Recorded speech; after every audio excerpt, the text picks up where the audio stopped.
June 23, 1944, 0847 hours. Cave Complex, Northern Saipan. Private First Class Satoshi Kameda pressed his back against the limestone wall, listening to American voices echoing through the tunnel. His rifle was empty. His water had run out 2 days ago. The sergeant beside him was dead, a chunk of shrapnel having opened his skull during the last artillery barrage. Outside, the sound of tank treads grew closer. Kameda was supposed to die here. Every manual, every lecture, every whispered conversation with veterans had made that clear. Capture meant dishonor worse than death itself. Better to pull the pin on a grenade and take some Americans with you. But when the GIs appeared at the cave mouth, carbines raised, calling, "Come out! Hands up!" Kameda found himself walking toward them, arms raised, still breathing. This wasn't the captivity they had been taught to fear.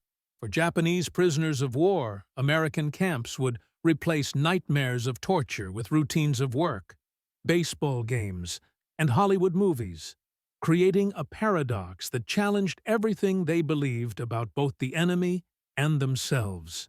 The island of no return. The Battle of Saipan had been a catastrophe for Japanese forces. Of the 30,000 defenders, fewer than 1,000 would survive to see the war's end. Most died in suicidal banzai charges or threw themselves from cliffs rather than face capture. The Americans called it rabbit hunting, tracking down the scattered survivors, hiding in caves and jungle ravines. For those few who did surrender, the first shock was simply staying alive. Propaganda had painted Americans as demons who tortured prisoners for sport, who showed no mercy to the subhuman Japanese race. Instead, Kameda found himself receiving medical attention from a Navy corpsman who cleaned his infected wounds and gave him water from his own canteen. "Take it easy, buddy," the medic said in broken Japanese, learned from a phrasebook. "You're safe now." Safe. The word didn't compute. Prisoners weren't supposed to be safe. They were supposed to be dead. The long journey to understanding. The journey from capture to comprehension would take months and span thousands of miles. From Saipan, prisoners were shipped to temporary stockades in Guam and Hawaii, then loaded aboard converted troop transports for the voyage to mainland America. Many had never seen the ocean from this perspective, as passengers rather than invaders. On the USS General John Pope, carrying 847 Japanese prisoners toward California in August 1944, the contradictions began immediately. These men had been fed a steady diet of propaganda about American weakness and cruelty. Instead, they found themselves sleeping in bunks with mattresses, eating 3 meals daily from the ship's galley, and receiving medical care that exceeded what many had known as free men in Japan. Sergeant Takeshi Yamamoto, a veteran of the China campaign captured on Guam, kept a secret diary throughout the voyage. "The Americans feed us better than our own army did," he wrote. "Rice, meat, vegetables, even fruit. The guards play cards with us. Some speak a little Japanese. Where is the cruelty we were promised?" The mathematics of unexpected comfort. The scale of American POW operations in 1944 to 1945 revealed a logistical capability that Japanese prisoners found incomprehensible. By war's end, approximately 5,400 Japanese prisoners were held in American camps, primarily at Camp McCoy, Wisconsin, and Angel Island, California. Each facility featured heated barracks, mess halls serving 3,000 calories daily per prisoner, medical facilities staffed by qualified doctors, recreation areas including baseball diamonds and volleyball courts, workshop spaces for craft projects and basic industry, and projection rooms for regular movie screenings. The Japanese military's own POW facilities, by contrast, operated on starvation rations of 600, 800 calories daily, with survival rates that horrified Allied investigators. The contrast wasn't subtle, It was a mathematical demonstration of two entirely different philosophies of warfare and human worth. Weekly recreational schedule at Camp McCoy included baseball games every Tuesday and Thursday afternoon, movie screenings Monday, Wednesday, and Friday evenings, arts and crafts workshops on weekends, and organized sports tournaments monthly. These weren't propaganda gestures or special treatments. They were standard operating procedures mandated by American interpretation of the Geneva Convention. First contact with America. The train journey from the West Coast to Camp McCoy provided Japanese prisoners with their first sustained glimpse of American abundance. Through the windows of passenger cars, not cattle cars, but actual Pullman coaches, they watched a continental landscape that defied their understanding of wartime sacrifice. Electric lights blazed from every farmhouse. Automobiles crowded the roads. Cities sprawled beyond the horizon, their factories smoking with productive capacity. This was a nation supposedly brought to its knees by Japanese victories in 1941 to 1942. Instead, they witnessed an industrial machine operating at full capacity while simultaneously fighting wars on two fronts. "We saw no evidence of shortages," testified Corporal Hiroshi Tanaka in post-war interviews. "No darkened windows, no empty fields, no starving civilians. Every station platform was crowded with people who looked well-fed and prosperous. How could this be a country at war?" At fuel stops, American guards sometimes allowed prisoners to disembark and stretch their legs. Local civilians gathered to stare at the enemy soldiers they'd only seen in newsreels. But instead of hatred, many showed curiosity, even sympathy. Children offered candy through the windows. Women from church groups provided sandwiches and coffee. This kindness from enemy civilians violated every assumption about American character that Japanese military training had instilled. The Wisconsin welcome.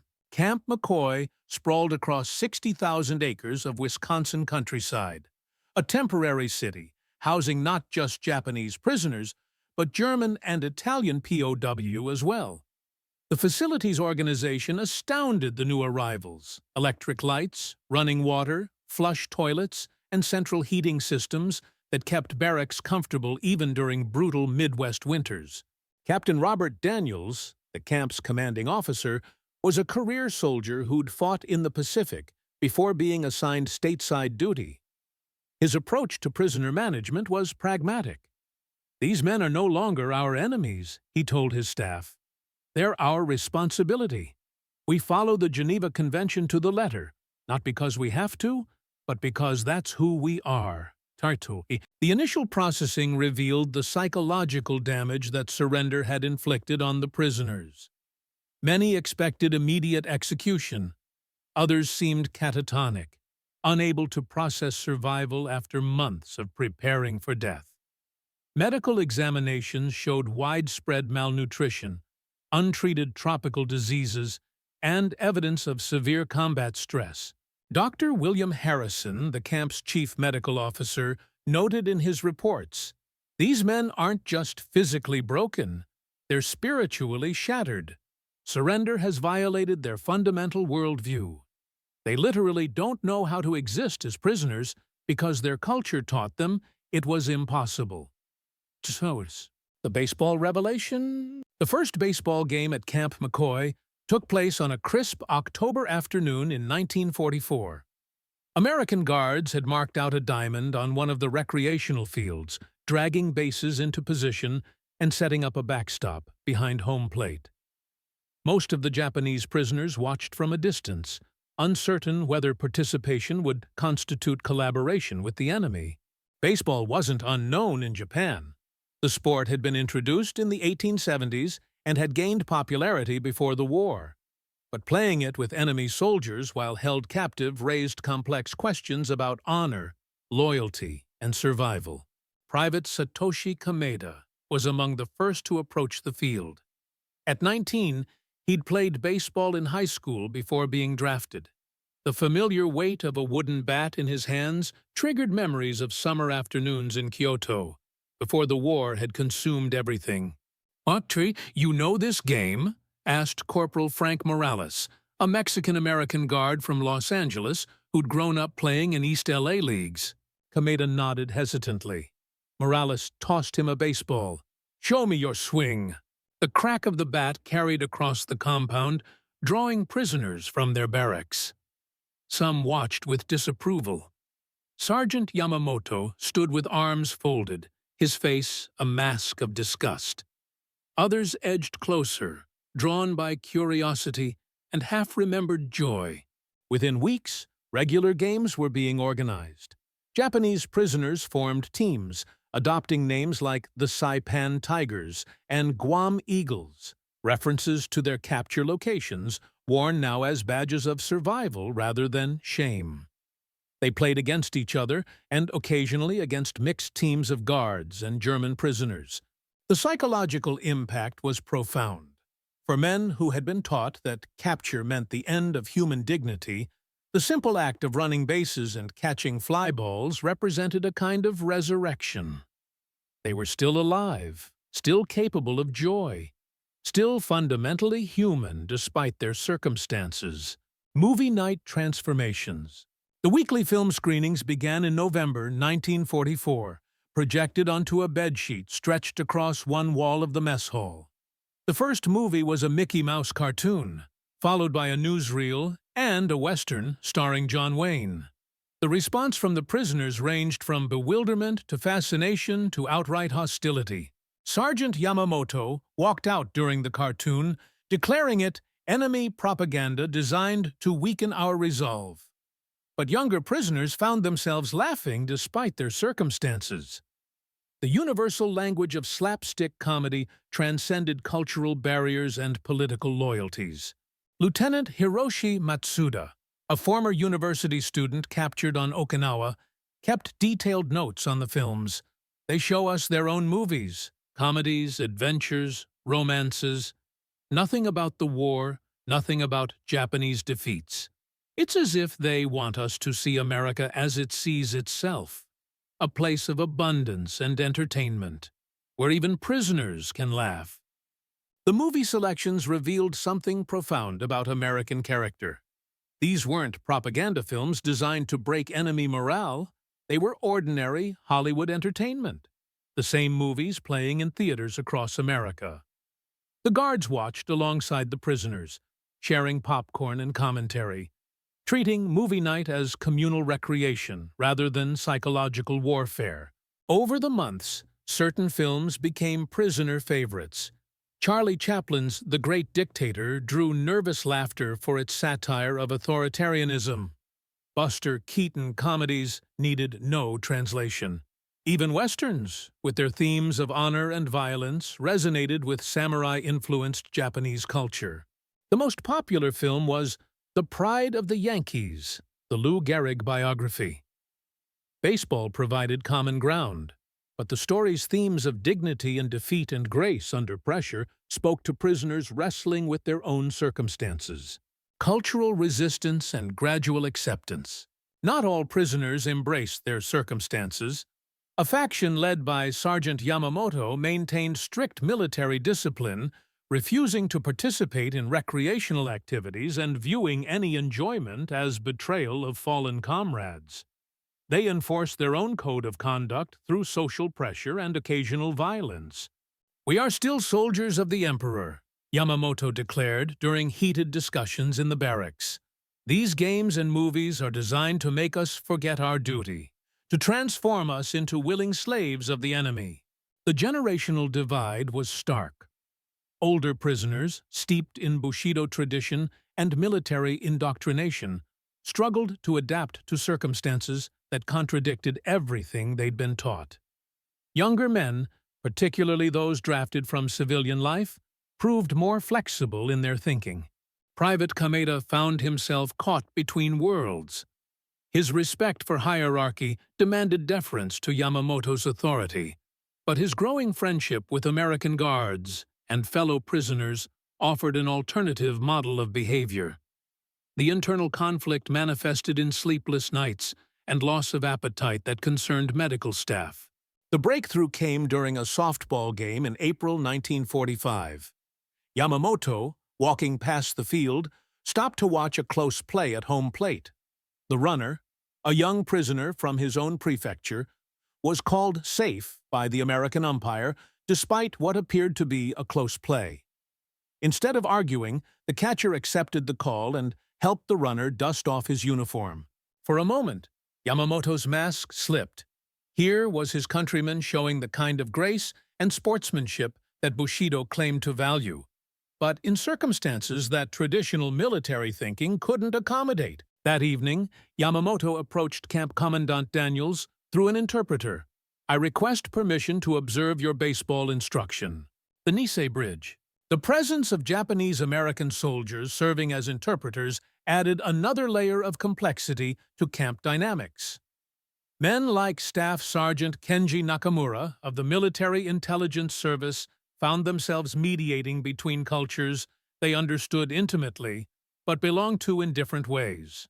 Nakamura had grown up in Los Angeles, playing baseball in Nisei leagues before the war. His family had been interned at Manzanar while he served with distinction in the Pacific Theater.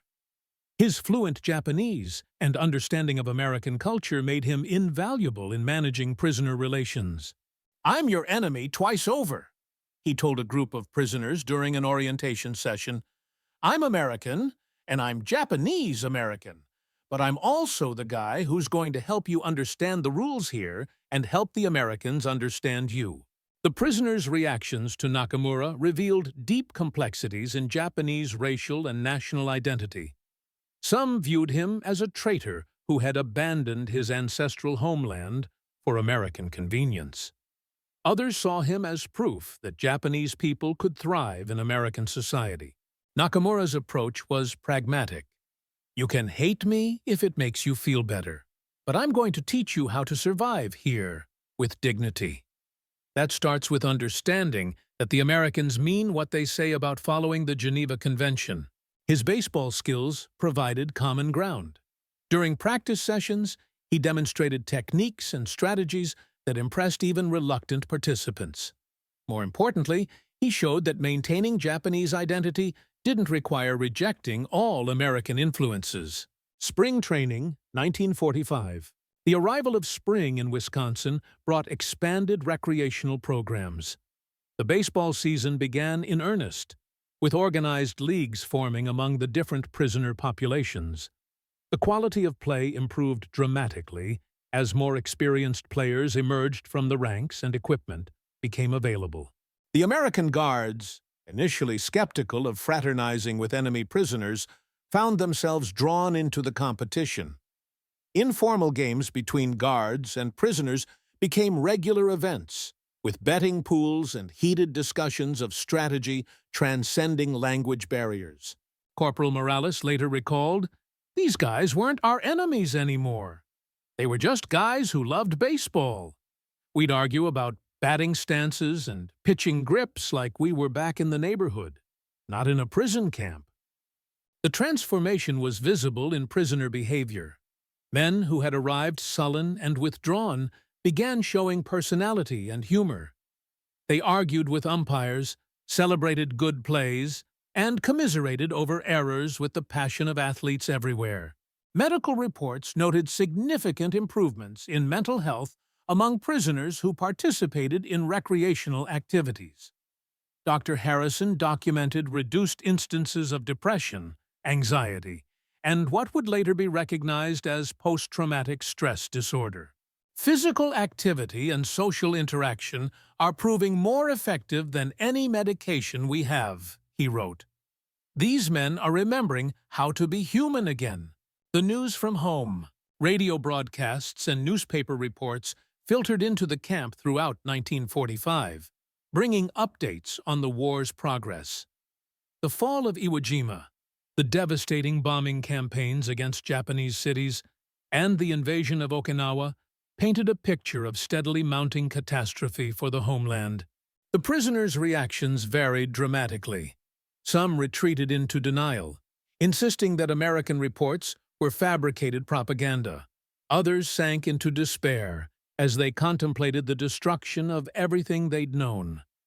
A few began openly discussing the possibility that Japan might be forced to surrender. During a baseball game in July 1945, news arrived that B-29s had conducted massive raids against Tokyo, Osaka, and other major cities. Play stopped as prisoners gathered around radios, listening to descriptions of firebombing campaigns that had reduced vast urban areas to ash. Lieutenant Matsuda sat on the pitcher's mound, his head in his hands. "My family lives in Tokyo," he whispered to Nakamura. "Lived in Tokyo. I don't even know if they're still alive." The war that had once seemed distant and abstract suddenly felt immediate and personal. These men were not just prisoners. They were exiles from a homeland that might no longer exist when the war ended. August 15th, the Emperor's voice. The announcement of Japan's surrender came over the camp's public address system at 1100 hours on August 15, 1945. Emperor Hirohito's radio broadcast, transmitted live from Tokyo, reached every corner of Camp McCoy through speakers that had previously carried baseball game announcements and movie schedules. The prisoners' reactions defied easy categorization. Some wept openly, mourning not just military defeat, but the collapse of a worldview that had defined their existence. Others sat in stunned silence, unable to process the reality of surrender. A few seemed almost relieved. The burden of fighting for a lost cause had finally been lifted. Sergeant Yamamoto, the most rigid defender of military discipline, was found later that evening sitting alone on the baseball field, staring at the pitcher's mound where he'd finally learned to throw a curveball. When Nakamura approached, Yamamoto spoke without looking up. "For 3 years, I told these boys that death was preferable to surrender. That capture meant dishonor, worse than extinction.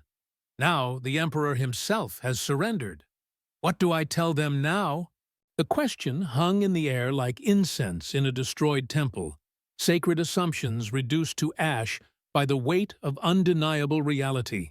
The repatriation process. The process of returning Japanese prisoners to their homeland began in late 1945 and continued through 1946. Many faced the prospect of repatriation with mixed emotions, eagerness to see family and homeland tempered by uncertainty about what they would find. The America they were leaving behind had challenged every assumption about enemy character and democratic weakness. They had experienced abundance in captivity that exceeded their freedom in wartime Japan. They had witnessed kindness from people they'd been taught to hate. They had rediscovered joy in circumstances designed to produce despair. Private Kameda, preparing for departure in December 1945, wrote a letter to Corporal Morales. "You taught me that enemies can become friends, that baseball is the same everywhere, that laughter translates all languages. When I return to Japan, I will remember that Americans are not demons, but people who love their families and their games, just as we do." The physical evidence of their transformation was unmistakable. Prisoners had gained weight, recovered from tropical diseases, and developed skills in crafts and trades that would serve them in post-war reconstruction. More importantly, they carried mental images that contradicted years of military indoctrination. Many took home American-made baseball gloves, gifts from guards who had become friends. Others carried photographs of movie stars whose films had provided escape from the reality of captivity. All carried memories of treatment that had preserved their dignity even in defeat.